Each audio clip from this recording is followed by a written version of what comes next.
सास का मायका प्रेम। रिद्धि की सास को हर वक्त अपने मायके का गाना गाने की आदत थी। अरे बस करना माँ, मामा का ये किस्सा तो 50 बार पहले भी सुना चुकी है। अरे हाँ, तो क्यों ना बताऊं। तेरे चाचा तो उस वक्त हाथ झाड़ कर खड़े हो गए थे। तब मामा ही था तेरा जो आगे आया और मदद की। देखो अब ठीक है ना, जो हो गया सो हो गया। क्यों एक बात को हमेशा गाती रहती हो। अब तो बहू घर आ गई है, उसे तो सबको मान कर चलना है ना, कि सिर्फ सास का मायका ही समझेगी वो। तभी वहाँ रिद्धि आ जाती है। माँ, आज मैं घर जा सकती हूँ? माँ को मेरी बहुत याद आ रही है।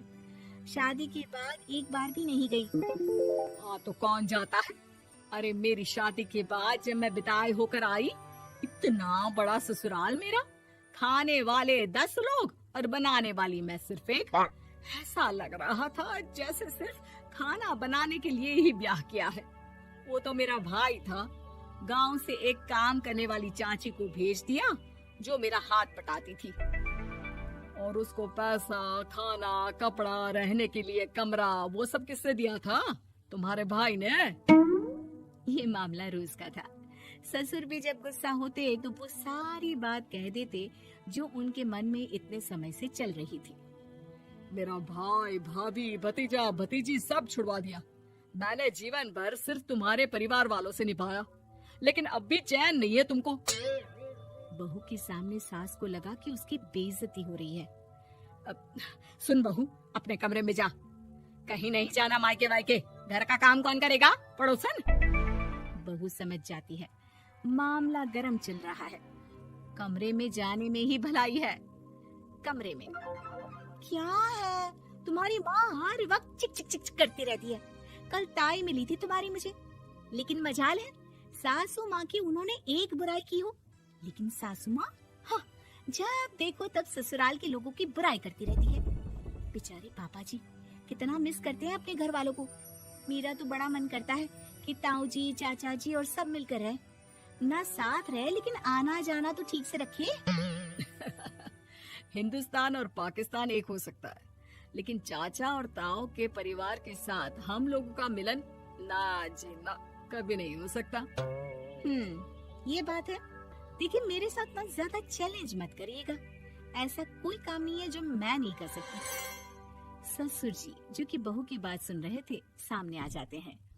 अरे बेटा, तू ये कर सकती है तो प्लीज मेरा परिवार किसी तरह मुझसे मिलवा दे। सारी जवानी तो मैंने किसी तरह काट ली, लेकिन जीवन के इस पड़ाव पर बहुत याद आती है मेरे परिवार की। हाँ हाँ पिताजी, आप चिंता मत करिए, बस मेरा साथ देते रहिए आप दोनों। फिर देखिए कैसे माँ जी भी ठीक हो जाएंगी और पूरा परिवार भी एक हो जाएगा। थोड़ी देर बाद बहू सामान लेकर घर से निकल रही होती है कि मना किया था ना तुझे मायके जाने के लिए, फिर क्यों जा रही है? बहू कुछ कहती इससे पहले ही बेटा बोलने लगता है। क्या है माँ, वो घर जा रही है। वैसे भी उसके माता पिता ने मुझे 10 लाख दिए तब जाकर मेरा काम शुरू हो पाया, वरना तूने मेरे लिए किया क्या है? अरे वाह बेटा, बचपन से पढ़ाया लिखाया, तेरे दुख दर्द में जगी, और आज वो लोग तुझे सही लग रहे हैं। और फिर ससुराल में लड़की खुश रहे, ये तो मायके वालों की जीवन भर की जिम्मेदारी रहती है। तो ये तुमको भी तो सोचना था ना। ताऊ जी ने पापा को पढ़ाया लिखाया, जब तुम नहीं आई थी तो पापा के लिए ताई जी ने पापा की माँ की तरह देखभाल की। अब बोलिए। अरे तू कुछ नहीं जानता बेटा, तेरे पापा को सब पता है, तभी वो उन लोगों से वास्ता नहीं रखते। मैं उन लोगों को जानता हूँ, लेकिन मैं तुम्हें नहीं जानता कि तुम्हारे मन के लायक काम नहीं हुआ तो तुम घर की शांति बर्बाद कर दोगी। सास जोर जोर से चिल्लाने लगती है। तभी वहाँ सास का भाई आ जाता है। अरे क्यों आप लोग मेरी बहन को परेशान करते रहते हैं? पहले ये जीजा कम थे, जब बहू भी आ गई। बहन, मैंने तो 30 साल पहले ही बोला था, अपना हिस्सा ले और छोड़ इन लोगों को, चल अपने साथ। बहू समझ जाती है कि मामा ससुर की नजर किस पर है। देखा, तुम लोग मुझे अकेला मत समझना, मेरा भाई खड़ा है आज भी मेरे लिए। बहू मायके जाती है और आते वक्त साथ में एक नौकरानी ले आती है। अरे बहू, कुछ खाने को दे दे। अरे आंटी, क्यों भाभी को परेशान करती रहती हो? उनके भाई ने मुझे जिम्मेदारी दी है। किसी भी चीज की परेशानी नहीं होनी चाहिए भाभी को। जो चाहिए मुझे बोलने का। आय हाय, बहू के मायके वालों का इतना दखल। ये मेरा घर है, कोई कल का आए इसे पूरा कैप्चर कर ले, ये बर्दाश्त नहीं होगा मुझसे। क्या हो गया सासू माँ? क्यों सुबह सुबह चिल्ला रही हैं? चमेली, ओ चमेली, क्या कहा था मेरे भाई ने तुझे? अरे दीदी बहुत तेज है आपकी सासू माँ। मैंने तो बोला कुछ चाहिए तो मांग लो मुझसे। अरे निकल यहाँ से, घर को रेलवे स्टेशन बना रखा है, जो देखो वो घुमा जा रहा है यहाँ से वहाँ। ये कहीं नहीं जाएगी। ये जाएगी तो घर का काम कौन करेगा? मैं। हाँ, और क्या करती है बहुएं? घर का काम ही तो करती है, इसमें नया क्या है? तभी वहाँ ससुर जी आ जाते हैं। हाँ, तो यही बात तो तुम्हें भी समझनी चाहिए थी ना। आज बहू के मायके से नौकर आ गया तो तुम्हें बुरा लग रहा है? अरे तो उस वक्त गर्मा गर्म खाना तो सबने खाया ना। ऐसा तो नहीं है कि मेरे मायके का नौकर था तो सिर्फ मेरे लिए बनाता था। अरे निकालो इसे, फिलहाल बाद में बात करती हूँ। सास का गुस्सा जोर से नौकरानी पर फूटता है। तभी वहाँ बेटा सामान के साथ आकर खड़ा हो जाता है।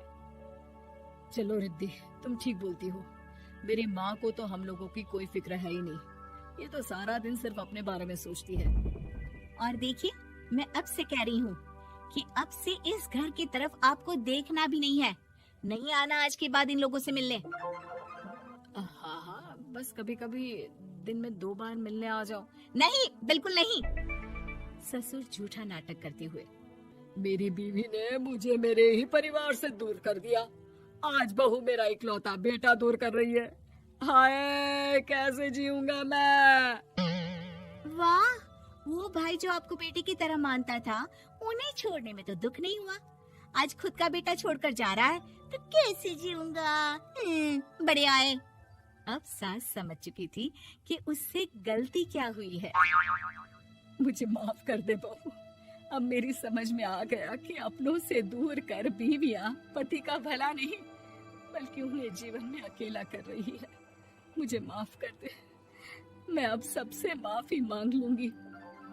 ससुर जी दूर से बहू को थम्स अप दिखाते हैं।